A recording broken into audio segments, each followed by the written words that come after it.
Hello everyone, welcome to From the Star Wars Home Video Library. I'm your host Nathan Butler, author of A Saga on Home Video, the second edition of which in 3 volumes can be found on Amazon.com right now in hardback, paperback, and on Kindle. I'm going to try to do this one fairly quickly. This is our next Q&A episode here for From the Star Wars Home Video Library. I'm using questions posted on the previous one, as I have done each time subsequently so far.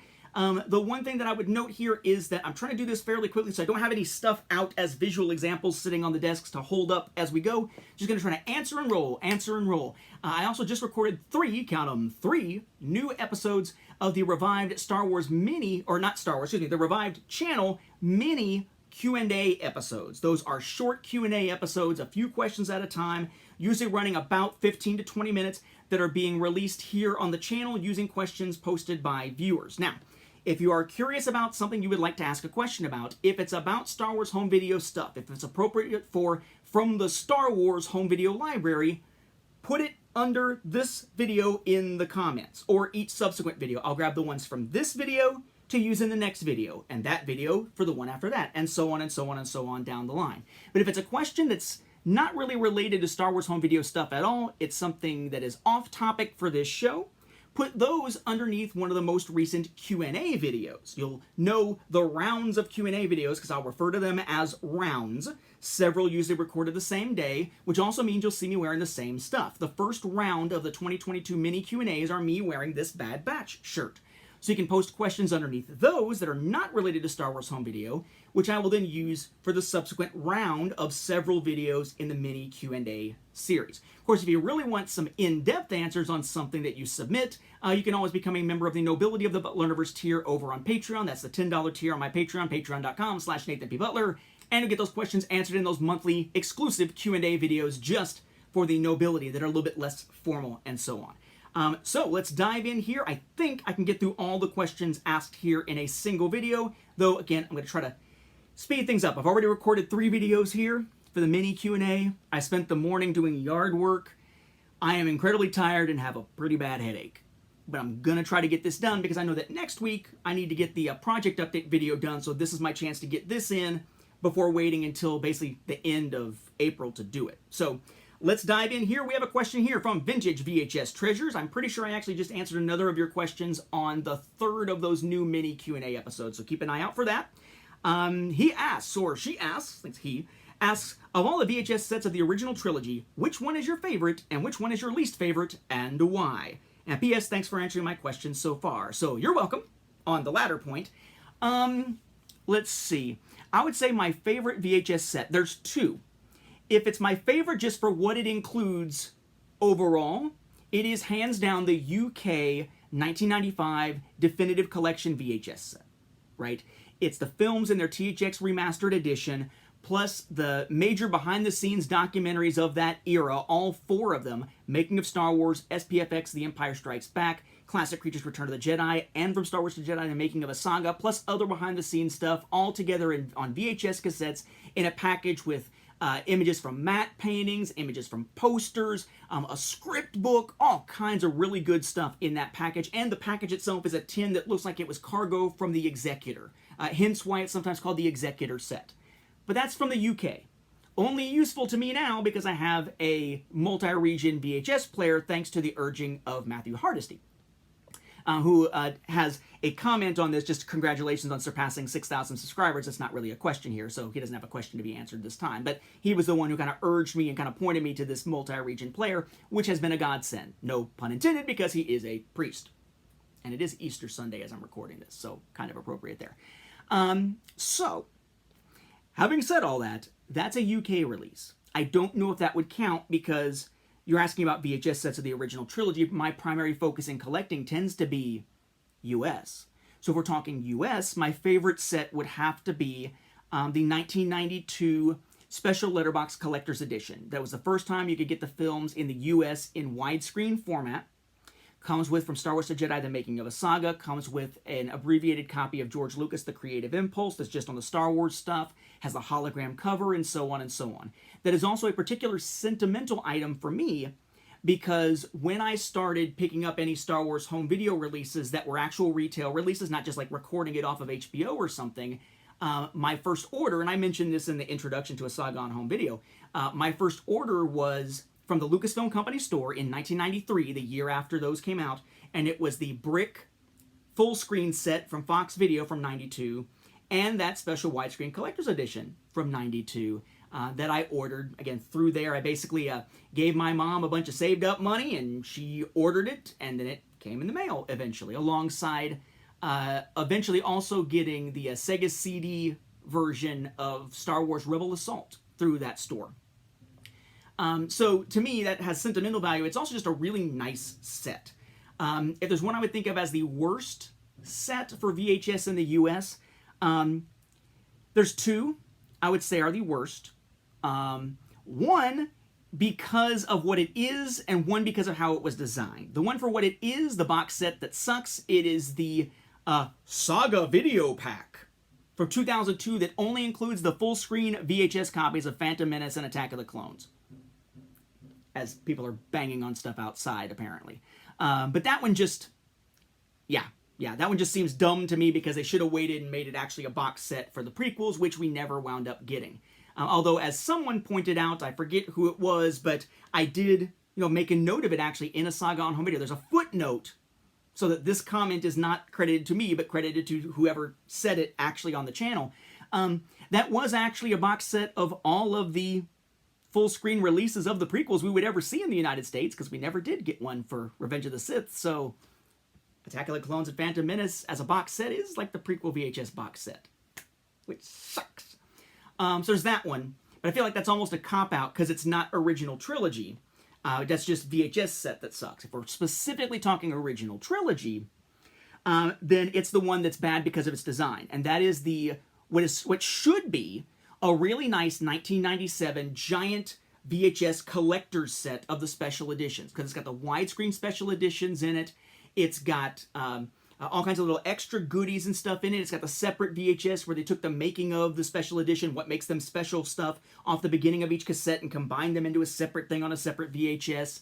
Should be a fantastic set, and in most respects it is. In fact, it's a great set if you store it on its back. But as I mentioned in the horrible packaging top 5 video, it packages a rather heavy paperweight in a velvet lining that over time, if you store it upright, like most people would if they wanted to display it or just put it more easily on a shelf, starts to wear away at the velvet lining and tear it as it sits on the shelf.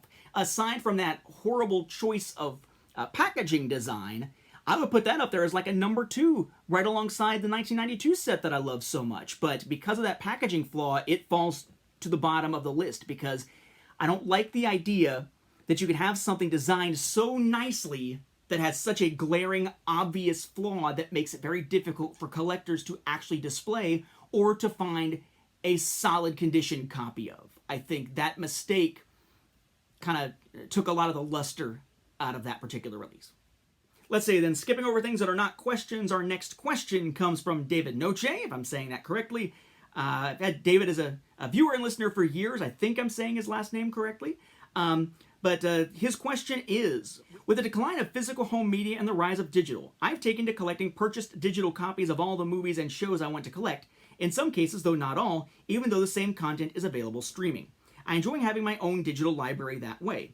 What are your thoughts on turning to digital collecting as an alternative? I believe you probably already have redeemed and purchased digital copies of all your favorites, in your case, probably on iTunes, whereas mine are on Google Play.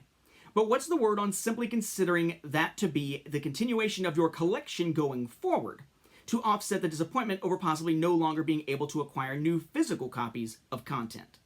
So I will say that yes, for Star Wars stuff, I tend to pick up digital copies of stuff when it's available, if there's not a digital copy that's coming, as part of a physical release. Although a lot of times I'll get the digital copy because they're released early and then give away the digital copy code that comes with the physical release once that's actually in my hands.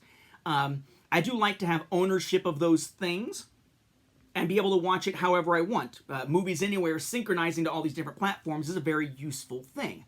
So in that case, yeah, I still pick up stuff. I don't know if I would call that collecting, though. But I do pick up that even if it's available for streaming. I'm sure that if Mandalorian was ever available for purchase on something like iTunes, I'd still buy it, even though I can stream it on Disney Plus and pay for Disney Plus every year. I do it on a yearly basis. But would I consider it collecting? That's a tricky thing. Because on the one hand, there's just the idea there's nothing physical to collect. On the other, there's the fact that having it as a collection when it's digital puts you at the mercy of the company behind the digital copy and the licensing rights on whether or not you ever still have access to it, for example. If the rights shift between companies, do you still have access to your digital thing? What if they decide to update the digital thing like they did in 2019 when the Disney Plus cuts of the movies arrived? Anyone who had the 2015 digital copies of the films got them overwritten on their particular streaming services and purchased copy services by the Disney Plus versions. You can't find a way to actually purchase the 2015 digital versions with a truncated fanfare of Empire, Jedi, or the prequels anymore. So in that case, I don't know if it's collecting. I would have them. I would consider them part of my viewing library. I don't know that I would consider them part of my Star Wars home video library per se. But at the same time, I wouldn't go without them, if that makes sense. Like, I would feel compelled to buy them. I would want to have them in my quote-unquote collection of just stuff that I own. But would I consider it part of my Star Wars home video library the same way as I would for any of these physical releases? I don't know. Because I don't know that I ever really felt like that about the 2015 digital copies. I had them. I wanted to make sure I had them and discuss them from the Star Wars home video library and a Saga on home video, both. But did I ever really mentally think of them as part of a collection the same way I would a physical copy? I don't think my mind ever quite went there. So it's an interesting question. I think as long as you're able to download a copy of something and keep it, that may be a different story. But in the case of like Star Wars releases, for the most part, what you could download is the film. You couldn't download all the bonus features. They were streaming only for a lot of Star Wars releases. So do those even count? That said, I have downloaded, and because I bought a season pass for, say, Resistance Season 2, which can't be found on physical media, so I'm glad I have that. What I have here, basically, I've got my physical library in my office, and wherever else I need to put something like those giant VHS boxes for the Century collection that are in our living room at this point. But digital stuff, if I can download a digital purchase and keep a backup of it, I have them in a giant sort of, I forget what I call it. It's like a giant Star Wars library, giant Star Wars something on an external hard drive that I just dump all that stuff onto. And when I digitize something from VHS that I want to dump on there so I don't have to keep using the VHS and risk damaging the tape, I drop it on there as well. But do I consider it a collection? Maybe like a sub-collection? Maybe a side thing? But I don't know that I would think of it as quite the same thing. Would I still cover it? Absolutely. Would I still make it a part of the show to be able to highlight that and the evolution of Star Wars on home media in different types, whether it's physical or not? Absolutely. But I don't know. The jury is still out on whether or not I can convince my mind to still think of those as a collection, or at least as part of the same collection, or as part of the collection on par with everything else. I am, when it comes to digital releases, very much like Lucasfilm and the Story Group when it comes to canon right now. In theory, it should all be canon. In theory, it should all be part of my library. But when it comes down to it, some take precedence over others. In my case, physical copies will always take precedence over digital. In their case, the movies and TV shows on Disney Plus and whatnot can run roughshod over stuff within the books and comics, even though it's all supposed to be the same canonical level. And obviously, there's an actual degradation, or a gradation, maybe degradation too, but a gradation within canon of different levels again, even though they're not willing to admit that that is the case. For example, that's why Clone Wars Season 7 can run roughshod over the Ahsoka novel, and that's totally fine. They're all still of equal canon, but some are more equal than others. Yeah. It's good to know I have something, I guess, in common with them on that regard. Then let's see, Jeremy Goss asks, what are your 5 to 10 favorite non-commercial releases that you own? Like for your consideration / screeners, 35mm trailers, Pizza Hut promo, etc. Non-commercial releases. Okay, so I wasn't going to grab stuff. Let's see if I can do this fast. Star Wars The Legacy Revealed Fancy Schmancy screener. John Williams AFI set. George Lucas AFI set, like the one over there, in the fancy baggie.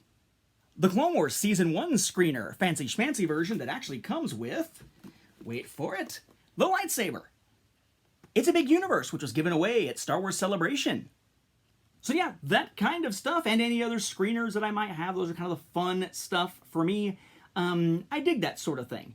I do like when stuff gets retail releases, though. It bothers me, for instance, that Legacy Revealed hasn't ever gotten a retail release. But it's cool stuff that's a packaging of something that you couldn't otherwise get in that package, but you could otherwise get separately, like the AFI sets for Lucas and Williams. Those, I think, are pretty cool. And of course, if there is one for Harrison Ford, I'd love to get one someday, but that's a whole other thing we've talked about in a previous episode. And one last question, because everything else is simply a comment. This question coming from Walker Langstrat, who says, it's actually a couple questions, says a possible Q&A question number 1. What is your stance/defense on collecting media types that you cannot play back on your own system? I'm not trying to sound malicious, I just know that the rule for my collection is to be able to play back everything that I buy. Even the mega rare expensive stuff that has taken me years to hunt down, that I have no chance in reacquiring, still gets played on my system, even if it's only once in a while. I just feel that playable media types, in my case, VHS, DVD, Blu-ray, 4K, CD, SACD, vinyl, etc., focuses the formats to a minimum and adds more budget to other items that I'm on the lookout for.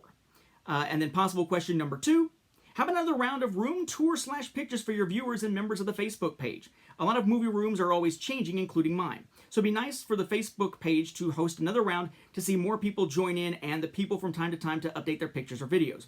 Sorry if you've already answered these questions on one of your other videos. If not, thank you for your consideration and have a great day. So to answer these backwards, I mentioned, I think in one of the mini Q&A episodes recently, that I'm in the process of reorganizing. It was referred to as downsizing in the question. But I'm in the process of doing some reorganization. I'm taking a bunch of duplicate Star Wars home video stuff and putting it where I can easily get to it to do a kind of a giveaway type thing. But I'm doing the same thing with like board games. I need to go through some Star Wars books and do that, including Star Wars books that are on some shelves in here that are on the side of the room over here that you can't see, to clear out some shelf space for those, because that's sort of a books on the bottom of the shelves, home video on the tops of the shelves kind of thing.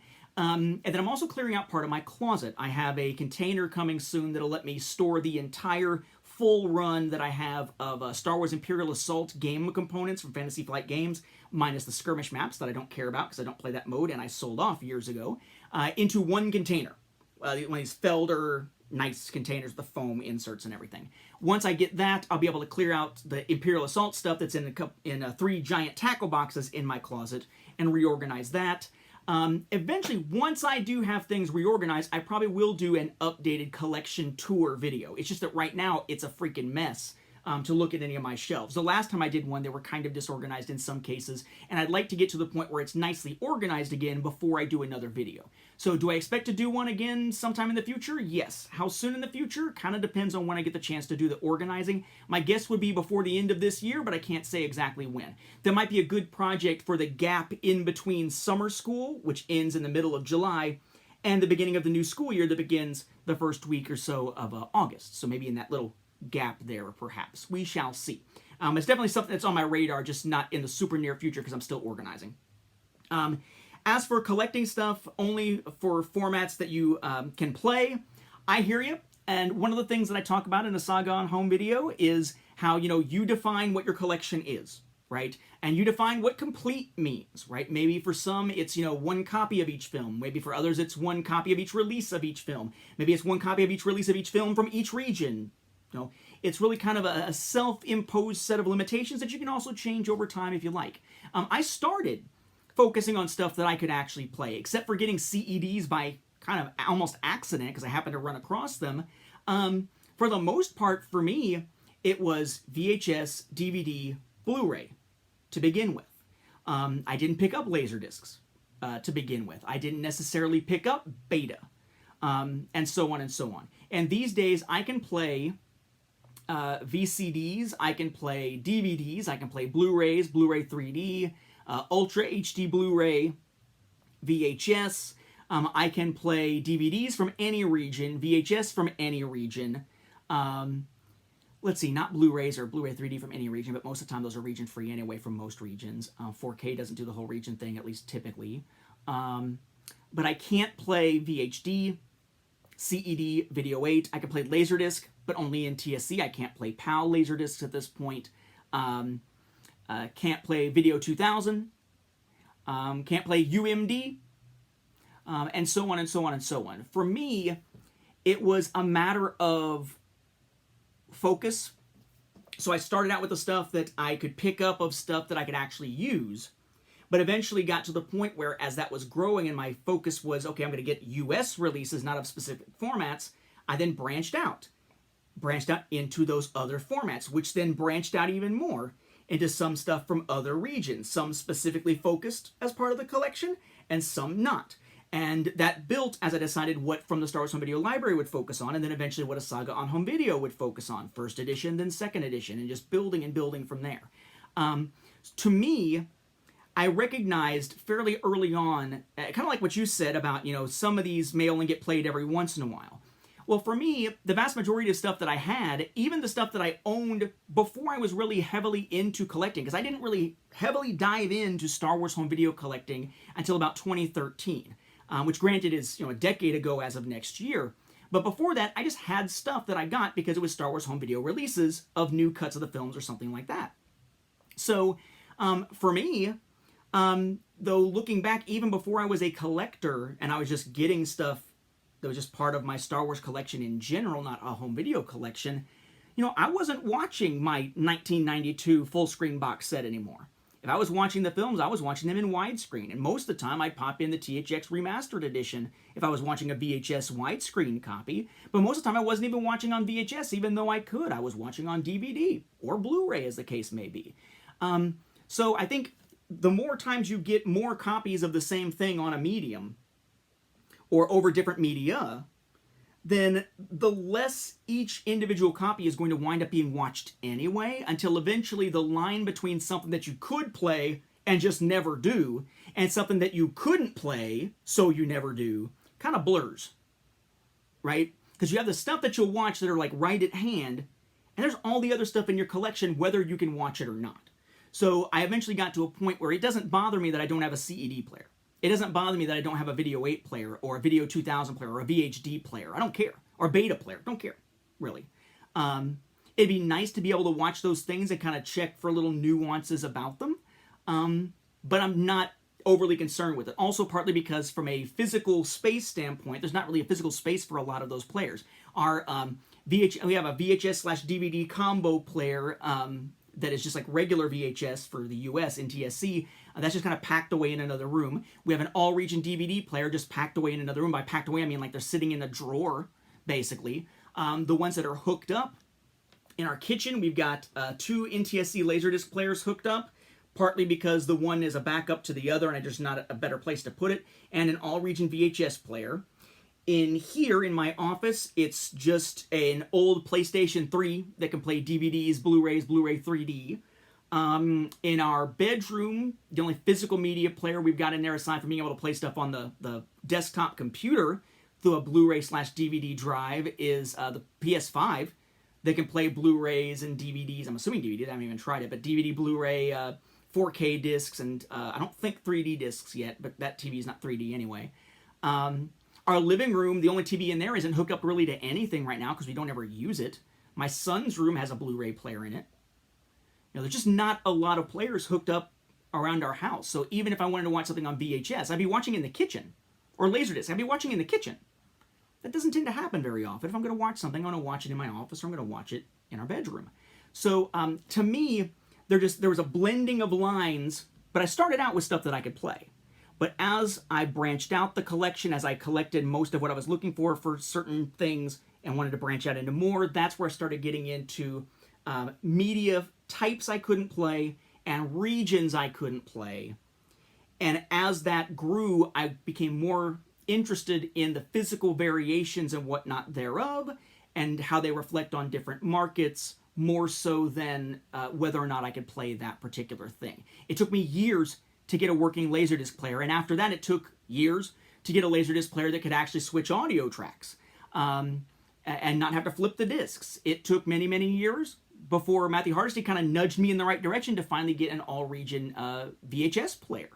And it took a while for me to eventually, but not as long, to get into getting a friggin' all-region DVD player and so on. So I think it just comes down to how you define your collection, Certainly, I could have saved a lot of money and time over the years if my collection parameters had been more narrow. But what's happened is they've expanded over time, but that's a conscious choice to do so. Again, as I say in a Saga on Home video, you define the parameters of your collection and what makes it complete or doesn't, and so on, and what belongs and what doesn't. And the approach you're taking there with looking for media types that you play, that's a perfectly viable way to do it. As I would say is mine, as I would say is probably others who vary from either of us. It's all about, what you get enjoyment out of and what you find worthwhile and what you have, I guess, the physical space to actually collect over time. But thank you for the question. Thank everybody who asked questions this time for your questions. If you want questions answered on the next From the Star Wars Home Video Library Q&A episode, again, be sure to put them in the comments here. If they are non-Star Wars Home Video related questions, those go in the collection under any of the mini Q&A episodes from the current round, whatever that current round may be. Just do a search on the channel for mini Q&A and look for the newest one uploaded. You'll be able to find that fairly easily. Round 1 has the Bad Batch shirt, as does this one here. But who knows when I'll be doing round 2 recording sometime in the near future. With that, we will wrap up this Q&A episode. Thank you for watching, and may the Force be with the home video viewers.